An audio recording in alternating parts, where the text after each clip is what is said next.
everybody, welcome to the first installment of the Bearded Troubadour instructional series.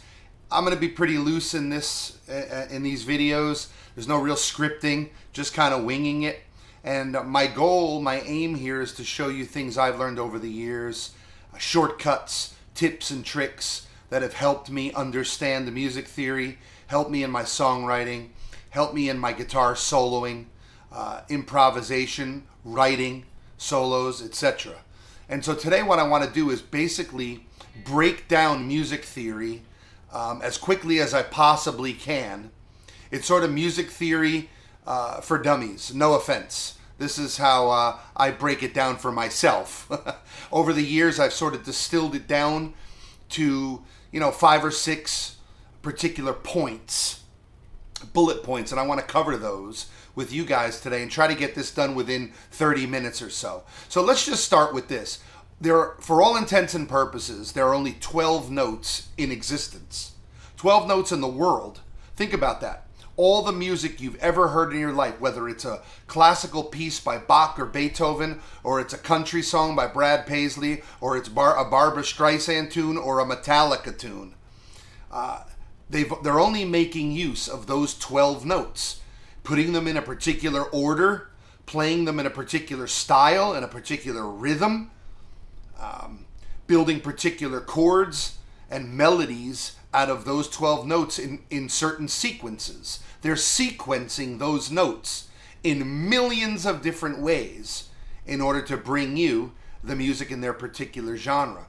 So think about that. On the guitar, the notes are laid out in a certain way. They're laid out in a certain way on the piano, in a different way. They're laid out, and on a horn in a particular way, or any musical instrument in a different way, or in different ways.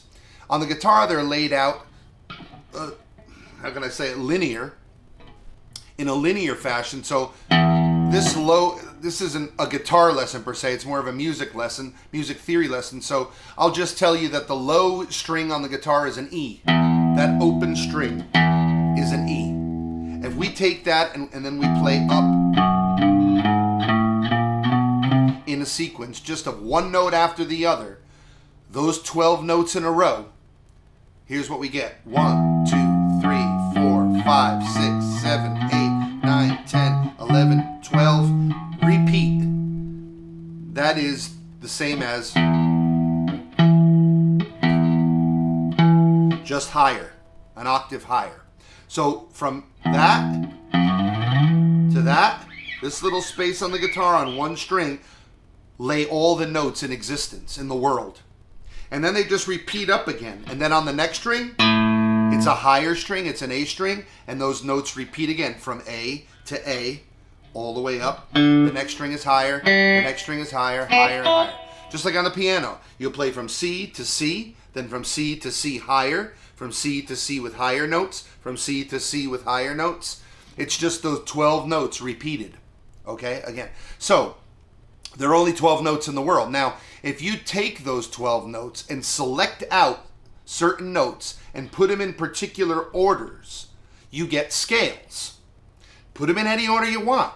It doesn't matter. They're 1 to 12. Take the first note, the third note, the fifth note, the seventh note, the eighth note, the 11th note. Put them in any order you want, and you have a scale. Call it whatever you want. That's what we've done in music. Take the second note. Take the second, the third, the fourth, the sixth, the seventh. Call that a scale. Okay, so let's try that. Let's take the key of G, just meaning we're starting on the G note. We're going to play those 12 notes from a low G to a higher G, all the notes in between, okay?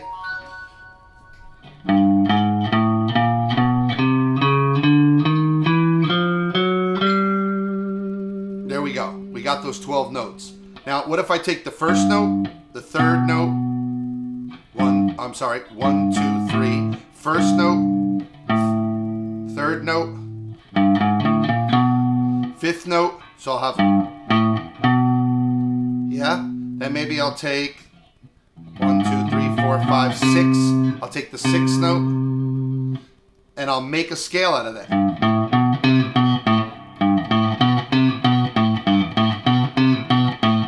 That's my scale. I'll give it whatever name I want. Well, we've done that with all kinds of note sequences and patterns, and we've given them all kinds of names. But for all intents and purposes, we live in the Western world, and we have what we call the major scale. And what we've done is, out of those series of 12 notes, we've taken 7 of them, put them in a particular order, and we've called that the major scale. All of our popular music is built off of that major scale, for the most part. And 99% of what you hear on the radio, what you're buying on Spotify and iTunes or whatever, you're getting songs that are crafted using that 7-note sequence. Not the 12-note sequence, but the 7-note sequence. Because the 7-note sequence has left spaces in between. Rather than we've let it breathe a little and created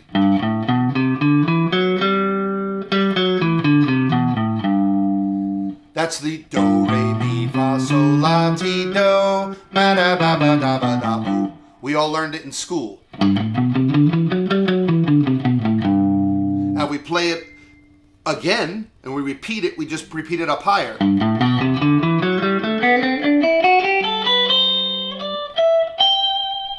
Might have screwed that up. But you get it. It just repeats over and over again. So we've taken that 7-note pattern. We've called it the major scale. And now we've given each one of those notes in the major scale its own chord. Okay? So we've got 12 notes. We've made a particular pattern out of a certain number of those notes. 7. We've taken 7 out. We've extracted 7 out from the 12. And we've put it into a particular pattern with spaces in between. We've taken 7 of those notes and created this major scale because whoever created it and popularized it liked the particular sound of it. It could have been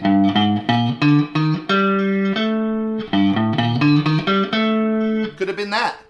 And that is a scale of some sort, right? The Chinese chose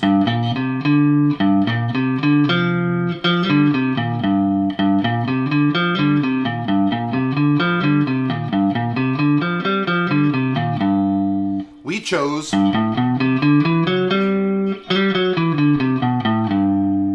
out of the 12 notes we've taken 7, we've put them in a certain sequence, and wherever you start that sequence from, whatever note you started on, that becomes the name of that major scale.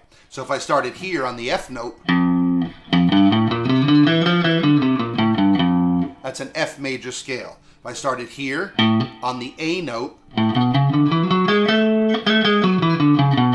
becomes the A major scale, and so on. If I started on D, D major scale. Now, we give each one of those notes in the major scale its own chord. But before we talk about all 7 of those chords, let's talk about how we get the chords, how we create a chord. What is a chord? Well, it's more than one note played at the same time. So let's take 3 notes and play them at the same time. If we play them separately,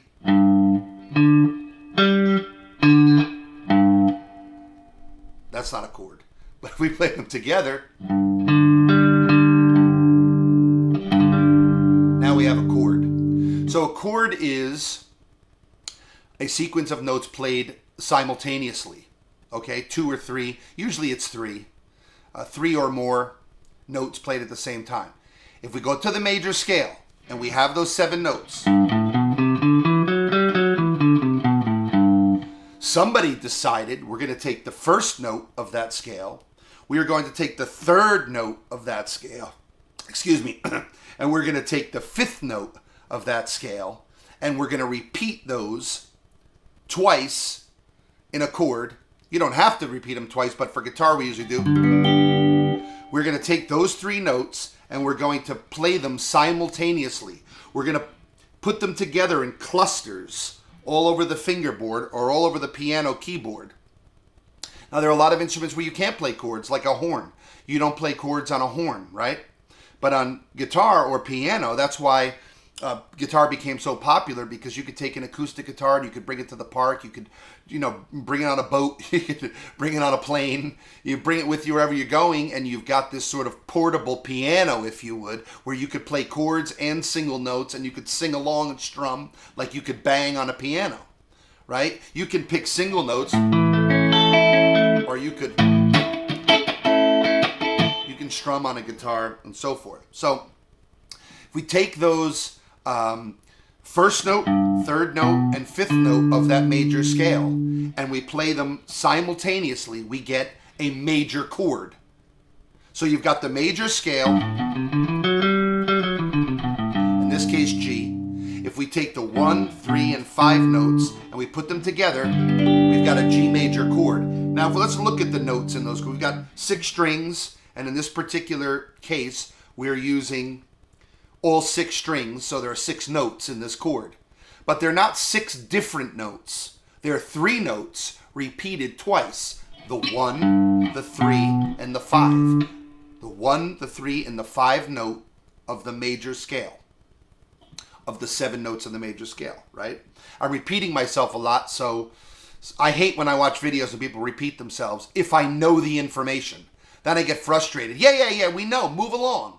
But if you don't know it, if I don't know it, I love when they repeat it. So this is more for those who don't know it. If you know this stuff, you would have shut this video off by now anyway. Okay, so watch this. Here's a G chord. It's not important right now how we play the G chord. If you're watching this, you probably already know how to play a G chord. But here's what is important. We've got this note, G. So we got the 1, 3, 5, and in this case of G, it's G, B, D. G, B, D. That's the 1, 3, and 5 note of the G major scale notes. We repeat them in the chord. G, D, G again, B, D, and G. So all we're doing is playing.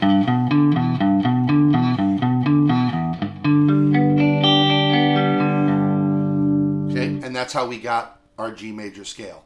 Now, if you take that major scale and you play it in other chord forms, you get what we call chord progressions. Okay? So if I say, for example, play the G major chord, and then I play a C major chord, it's the same thing. It's the C major scale. But I'm taking the 1, the 3, and the 5 notes of that major scale, and I'm putting that into a chord. Do the same in D. Go back to your G. Now, if I play those 3 chords in a particular pattern, then I'm going to get what we call a chord progression, and that's how songs are formed.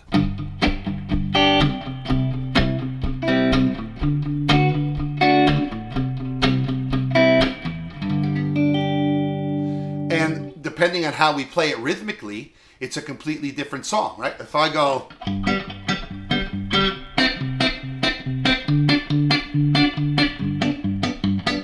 totally different from...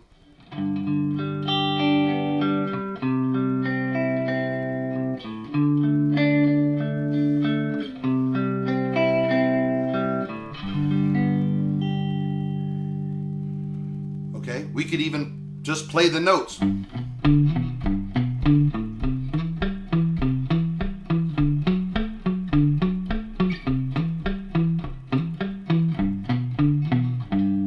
Playing the 1, 3, 5 in G, then in D, then in C, then in D, and then back to G. Maybe that's something a bass player would do, right? Because think about this. If the first, third, and fifth notes are what are of the major scale are what are making up the chord, and the bass player plays those notes, he can't go wrong because he's playing the notes that are contained inside the chord of the instrument that he's playing behind.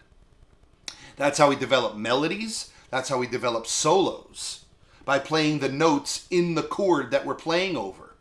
We don't have to play all of them. We can even get away with playing notes that aren't in the chord if we know how to do it right. So you've got 12 notes you've taken out of those 12 notes we have in Western music, and we've sequenced them in a particular order. We've used 7 of them to give us what we call the major scale. Out of that major scale, we've taken 3 of the notes, we've borrowed 3, clumped them together, and made chords, made a major chord out of it. Now, to get a minor chord, because there are 4 primary chords in popular music. There are major chords, there are minor chords, there are 7th chords, and there are dominant 7th chords. There are minor 7th chords as well. So there's major, minor, 7th, minor 7th, dominant 7th. So you could say 5, really. And you'll rarely see any other chords besides that in popular music. Now in jazz, you're going to see a whole mess of different chords. But they're all playing off those 4 or 5 chords. They're just embellishing them, adding other notes to them. They're augmenting them. They may be taking certain notes away and substituting other notes in instead. So, but that's for another time. But that's all that's happening. When you see a G minor 9th, a G minor 9, add 13 chord, okay? Don't get scared, because it's quite easy to figure out once you have these basics down. Okay, so we've got the notes, we've got the scale, we've got the chords, and we've got progressions, chord progressions that we make. Now, in order to get a minor chord, we saw the major chord. In order to get a minor chord, all we're doing is taking that 3rd note that we talked about, the 1, the 3, and the 5 note that make up the major chord, and we're taking that 3rd note, we're lowering it 1/2 step. So instead of,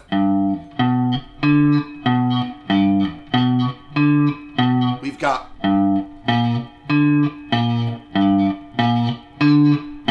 and we're building a chord with that lowered note or flatted note.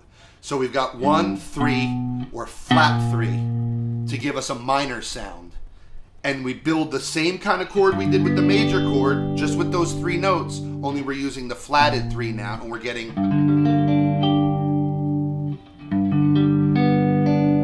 major, minor.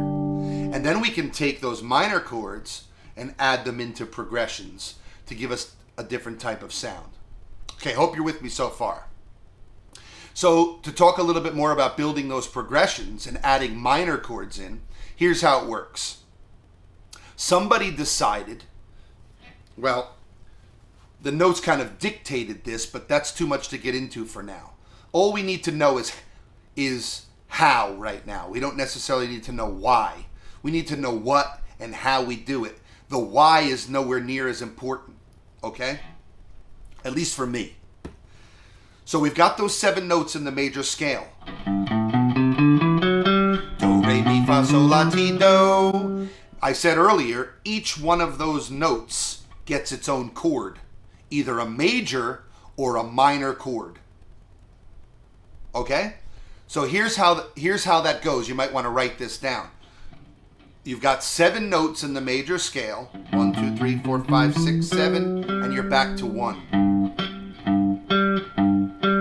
Each one of those gets a scale. The first one, built off the first note of the scale, is a major chord.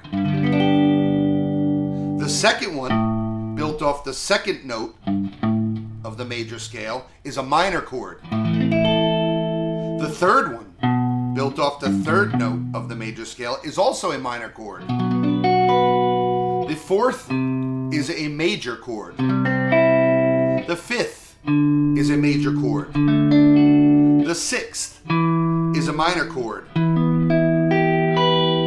The seventh, we're going to say for all intents and purposes here that it's a minor chord. It's like a half diminished chord, but we're going to, in reality, in music theory, it's a half diminished chord, but we're just going to play it as a minor chord. Okay?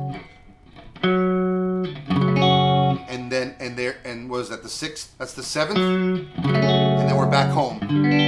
So we've got this: 1 major, 2 minor, 3 minor, 4 major, 5 major, 6 minor, 7 minor, 1 major. We're back home to the 1 chord. So,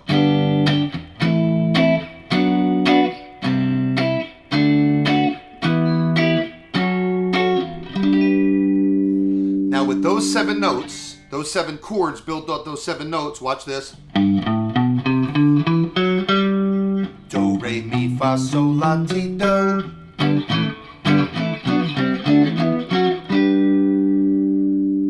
Okay? Every note gets a chord. With those 7 notes in your bag, you can write popular music. That's how everybody does it. They take those 7 chords built off of those 7 notes and they write music. That's it. Now, of course, there's more to it. You can get more complex, but you don't need to know or do any more than that if you want to write songs. Now it just depends on the melody you put over the top, how you play the chords, which of the 7 you're going to use, what key you're going to do it in, right? We were playing in G. If you move it up a whole step, you've got that in A. So you've got those same chords. They never change. If you're doing it in A, the 1 is still A major. 2 is B minor. 3 is C sharp minor. Right?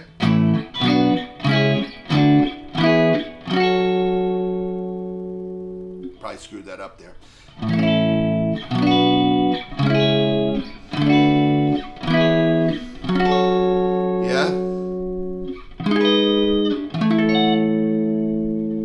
So that's in A. We could do it in B, C, it doesn't matter. F sharp. Pick a key. Maybe you can sing better in one key than another. And then you begin to write your vocal line, your melody, or if you may be using an instrument instead of your voice, and you build your melodies based on the notes that are in the particular chord. Okay? Let me give you an example of that. Let's take the... and I'm going to have to wing this here because I didn't really do a lot of preparation, but you'll get the idea. Let's take a song like Every Breath You Take from the Police. And you know you've got that, however that goes. Okay. So you've got G to E minor, right, to C to D. I haven't played this song in 20 years, but let's just use that as an example for how we can take the notes of the scale or the notes that are in the chord and use them to build melodies. This song has made Sting or the Police millions upon millions of dollars. Everybody knows it. It's on the radio 1,000 times a day, every day, for the last 30 years. And it's as simple can be. There's nothing more in that song than what we just talked about here in the last 20 minutes or so. It's just being able to use those chords and notes in a way that are appealing to people. And there's where the gift comes in and practice comes in to enhance the gift, if you have it. So let's say, for example, we'll just play it as a sort of a, instead of playing the, we'll just play. Right? So big deal. It sounds like whatever, right? I'm going to write a song. I'm going to make millions of dollars. Here's how it goes. It's what goes over the top of that that's your money maker. Now what Sting did here is he's playing a simple G major chord that we just talked about. The 1, 3, and the 5 notes give you that G major chord. He took the notes right out of the G major scale, which make up that chord, and he used the notes for the melody. Simple. Right? He just built that melody. Every breath you take, every move you make, right?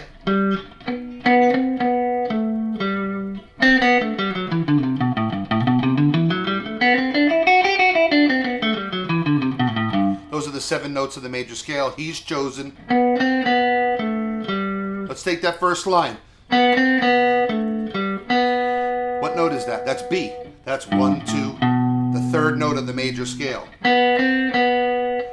B, C, B. C, 4th note of the G major scale.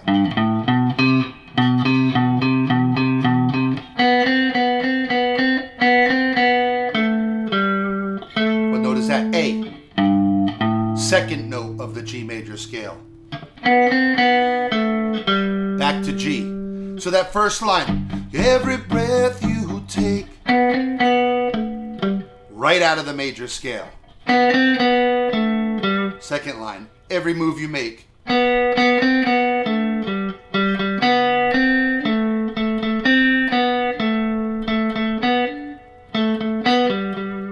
Same notes. He didn't change any of the notes, but he changed the rhythm. He changed the sequence of them. And then when he switches to the E minor chord,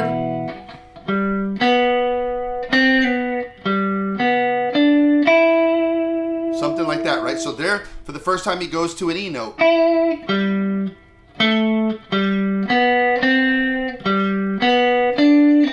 There it is. Right? Oh, can't you see? He goes to the C chord, and he's using an E note. Well, let's look at the C major scale since he's on that chord now. 1, 2, 3, 4, 5, 6, 7. Back to C. 1, 2, 3. That note is E. Third chord, third note in the C major scale. So when Sting switches from the G chord to the C chord, he goes to the third note. Goes to the third of the C major scale because he's playing a C major chord. So here's the point. He's writing these melodies that have made him rich using the notes that are found inside the chords he's playing. And he's moving those notes around and creating genius melodies that are easy to sing, easy to remember. And that's the key, right? You can play fast all day. Who's going to sing that? Nobody can remember it. But when you write...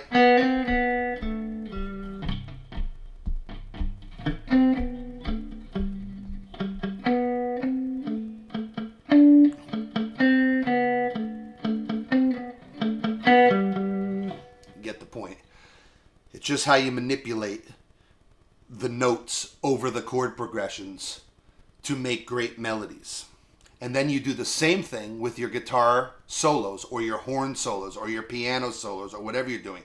You take the notes that are inside the chord and you play them over the chords as they go by. So if for this video series, we're coming to the close here of this particular lesson. Let's say you're playing a G major chord and you're going to solo over that. Well, you would solo using the notes of the G major scale. So just keep this in your head.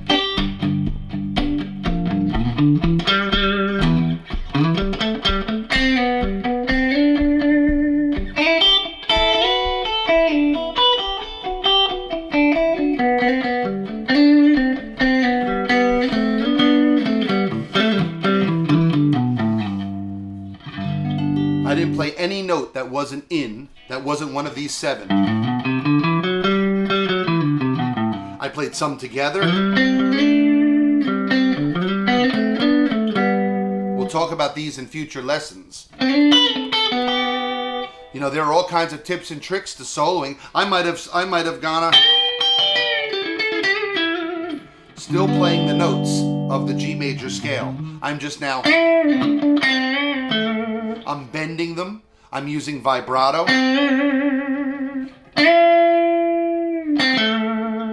Right? When I take this D note, 1, 2, 3, 4, 5, the 5th note of the G major scale over the G major chord, and I take that G note, I'm bending it up to the E,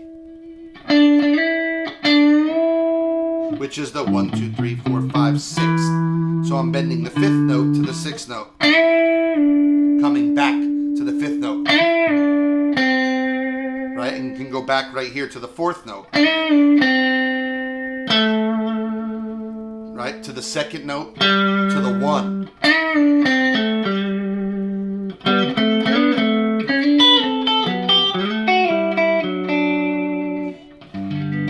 Now, those 7 notes are found all up and down the fingerboard. So I can move around. I can even play notes that are not in the scale to jump to notes that are in the scale. Let me give you a quick example of that and we'll wrap it up. Let's say, for example, I play this lick.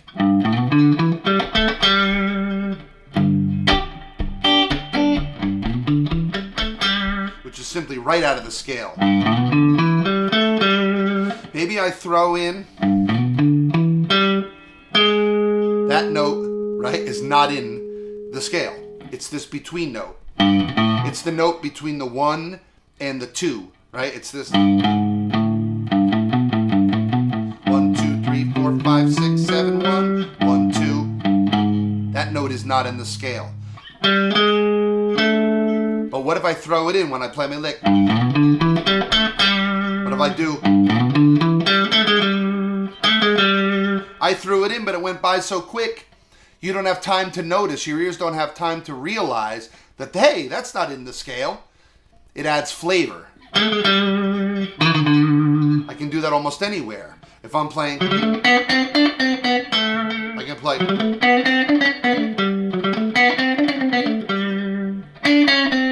That note's not in there. It's terrible.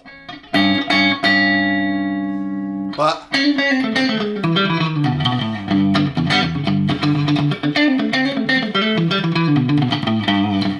I played 3 notes that are not in the scale there. But I played them quickly. Now, you're not going to write that as a melody to sing, but you may play that as a solo. So, there we go. Let's recap real quick. Only 12 notes in the world. Take 7 of those 12. Put them into a particular pattern and call it the major scale. Take the 1, the 3, and the 5 notes of those 7 notes and make a major chord out of it. Take the 1, the flat 3, and the 5 note of that major scale, flat the 3rd, and we'll get a minor chord out of it. So now you've got major and minor chords. Give each one of those notes of the major scale its own chord, and then build chord progressions or song structures using those chords. You can use all 7, you can use 2, you can use 3. Let's take a tune like The Cars, using 3 notes of the major scale, of the F major scale, 3 chords.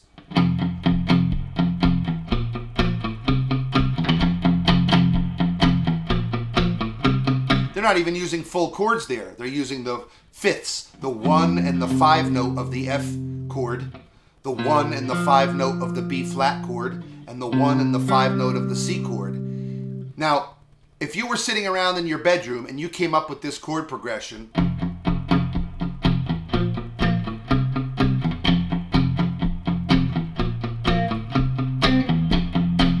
no big deal, kind of cool, but not earth-shattering. But what melody do you put over the top? What notes do you take from those chords, and how do you sequence them, phrase them, manipulate them in order to make a great melody that's going to sell a ton of records? You're always dancing down the street with your swaying blue eyes, and every new boy that you meet, he doesn't know the real surprise. Here she comes again, she's dancing in the starry skies. I guarantee you take that melody and you figure it out, match it with the chords, and you'll realize they're taking the notes out of the major scale of those major chords and writing brilliant melodies and selling a lot of records, making a lot of money. I hope you found this video helpful. I was repetitive, but I did it on purpose. Hopefully you come away saying, aha! And you can start writing your own great tunes, great solos. Thanks for watching. I'm Frank Speer, the Bearded Troubadour. See you next time. Hey guys, it's Jersey Frank, the Bearded Troubadour here. And I wrote a book called Thoughts from a Guitar Player that basically has everything I just showed you in this video inside of it and a lot more. I go into a lot more detail about soloing, chord progressions. The book has a lot of funny stories. It talks about how I got started playing guitar. It talks about a lot of my favorite players and why they're my favorite players and recommends a lot of their music. There's guitar jokes in here. It talks about guitar effects, how to use them, what they do. There's there's a ton of stuff in here. Talks about all different kinds of scales and how to use them. Talks about performing live. Talks about playing cover tunes as opposed to writing original music. A lot of stuff in here. You can get it on Amazon.com. Thoughts from a Guitar Player by Jersey Frank. I hope you guys will pick one up. Thank you guys so much for watching. I'll see you next time.